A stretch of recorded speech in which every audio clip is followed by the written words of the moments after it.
Coming to your local view this October, true tales of tragedy and bravery in Deepwater Horizon. Literary blockbuster Girl on the Train hits the big screen. Tom Hanks is back as Robert Langdon in Inferno. The creators of Shrek go from ogres to trolls. And Benedict Cumberbatch enters the world of magic and mysticism in Doctor Strange.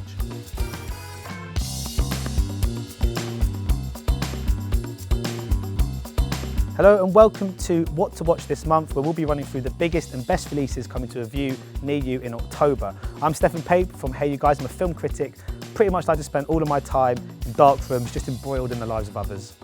My name's Rhianna Dhillon, I'm a film critic and I am in the same rooms as Stefan, except I'm normally in the back row crying because I'm an emotional wreck when it comes to films. Oh, that's you who's doing that? Yeah, the loud one, yeah. Which leads us so nicely into the first film, Deepwater Horizon, which is a bit of a tearjerker. It is a tearjerker.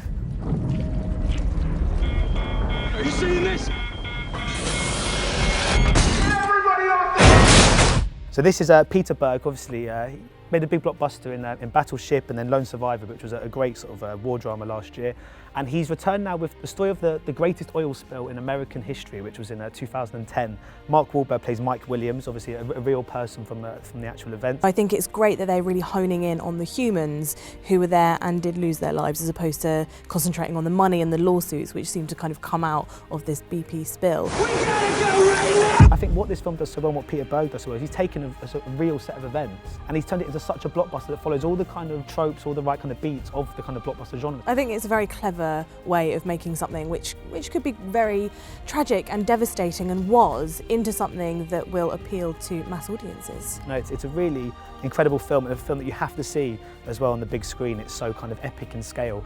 So let us know, please, about what you think of Deepwater Horizon, and if you want to see some more really exciting videos and get a real flavour for this film, to mark the release, View have created some incredible videos in the Inside View section of the website, so you should check that out. I used to watch This Perfect Couple.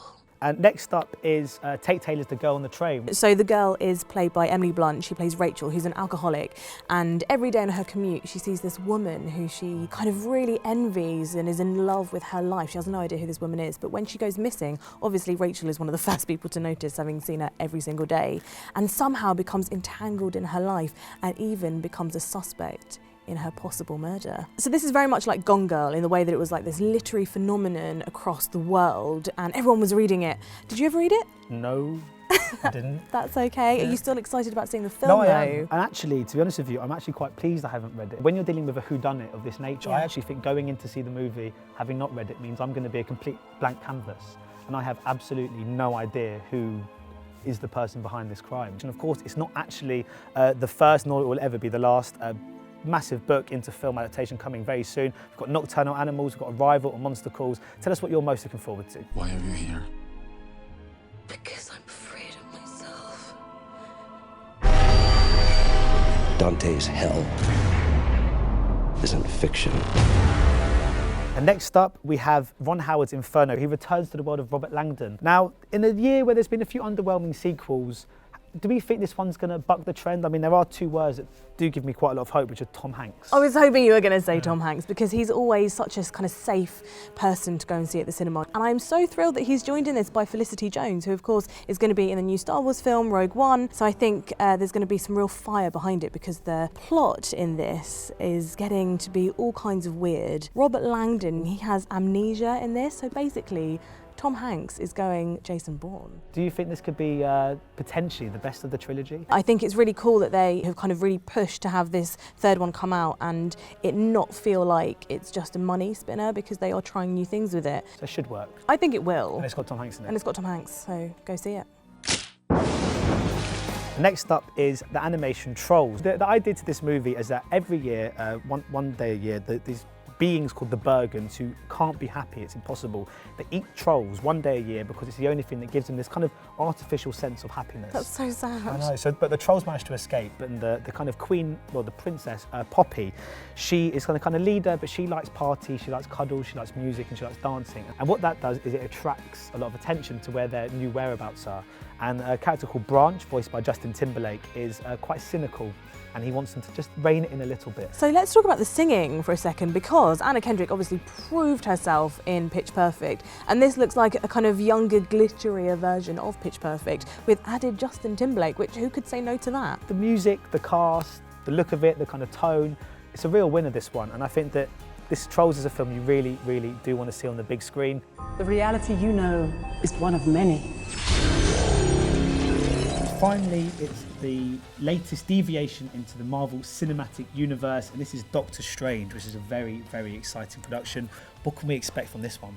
Well, obviously, we've all seen the pictures of Benedict Cumberbatch with those tantalisingly grey bits in his hair. But in this, he kind of plays this brilliant neurosurgeon who's lost the use of his hands, and so he goes on a journey to try and bring back the dexterity in his fingers. But on the way, he somehow becomes the world's only hope in saving them from threats from other dimensions, and comes across his greatest foe, Caecilius, who's played by Mads Mikkelsen, who is possibly the best villain of all time. It's like they're taking a little bit of a step back from the Marvel universe that we know and love, and I think that can only be a good thing. The fact that they're trying something completely different, I think, is really exciting, and I think they've just made a wonderful choice with it. I can't wait to see this. Well, Rhianna, you certainly know your stuff about Doctor Strange, but if you really want to hear someone who knows an incredible amount, a worrying amount, in fact, check out the Insider's Guide to Doctor Strange on myview.com.